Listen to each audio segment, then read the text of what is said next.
we think we can't change ourselves, but we can. We think we can change other people, but we can't. Exactly. Another thing to add to that, you can't change other people. You can change your reaction to them. You can change yourself.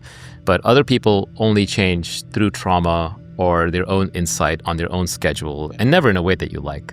Yeah, Alain de Botton says that people do sometimes change, but rarely in relationships and never when they're told to.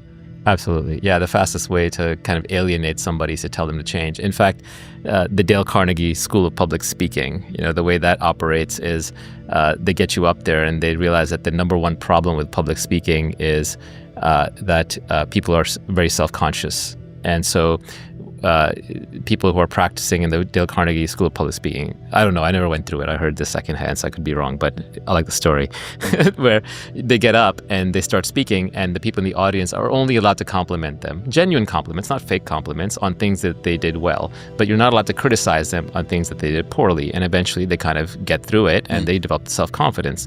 The same way, there's like the Michel Thomas School of Language Learning. And on that one, what they do is you listen to a teacher talking to a student. They're not teaching you. You're not expected to remember or memorize anything. You just listen to a student stumbling over the language. And it's a better way to learn because you yourself don't feel flustered. You're being tested, graded. Oh, so you're examined. not in your own head as much. Correct. You're not in your own head, and you might even be laughing at the student, or you might be agreeing with the teacher, or vice versa, or sympathizing with the student. But because you are a passive observer, you can be more objective about it, and you aren't threatened or fearful, and you can learn better.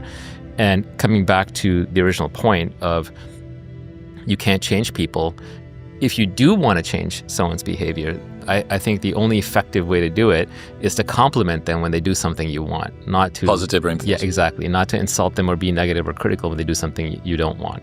And we can't help it. It's obviously in our nature to criticize, and I do it as well. But it just reminds me that, like, when somebody does something praiseworthy, don't forget to praise them. Like, definitely go out of your way to praise. And it'll be genuine. It has to be genuine. It can't be a fake thing. This is not, one of those just dropping compliments type thing. Eventually, that people will see through that. They want authenticity. But just don't forget to praise people when they do something praiseworthy, and you'll get more of that behavior. There was a really famous thread on Reddit about 5 questions to ask yourself if you're uncertain about your relationship. One of the questions was, are you truly in love with your partner, or just their potential or the idea of them? And that's they show such great promise. They look at their ability for change and growth. They're on the right path. The partner matching thing is so hard. When people come and ask me, like, oh, should I be with this person? I'm like, well, if you're asking me, the answer is clearly no, right? Because you wouldn't have to ask if you were with the right person. Or when you ask someone, like, why they're in a relationship with somebody and they start reading out his or her resume. Right, that's also a bad sign.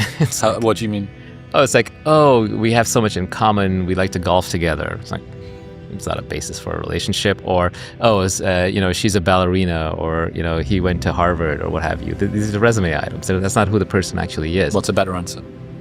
I just love being with this person. I just trust them. I enjoy being around them. I love how capable he is. I love how kind she is. I love her spirit. I love his energy.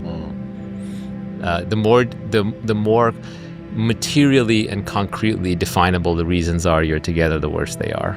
The ineffable is actually where the sort of true love lies. Because real love is a form of unity. It's a form of connection. It's connecting spirits. Oh, you too? My consciousness meets your consciousness. The underlying drive in love, in art, in science, in mysticism is the desire for unity.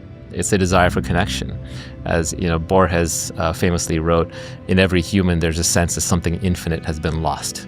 There's a God-shaped hole in you you're trying to fill. Mm-hmm. And so we're always trying to find that connection. Love is trying to find it in one other person and saying, okay, you're male, I'm female, or whatever, and whatever your predilections are, and now we connect, now we form a whole.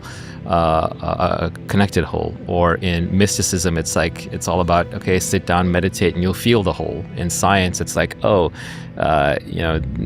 atoms bouncing is mechanics, but that generates heat. So thermodynamics and motion or kinetics are one combined theory. That's a whole. Electricity and magnetism are one thing. That's the whole. Creates that sense of awe.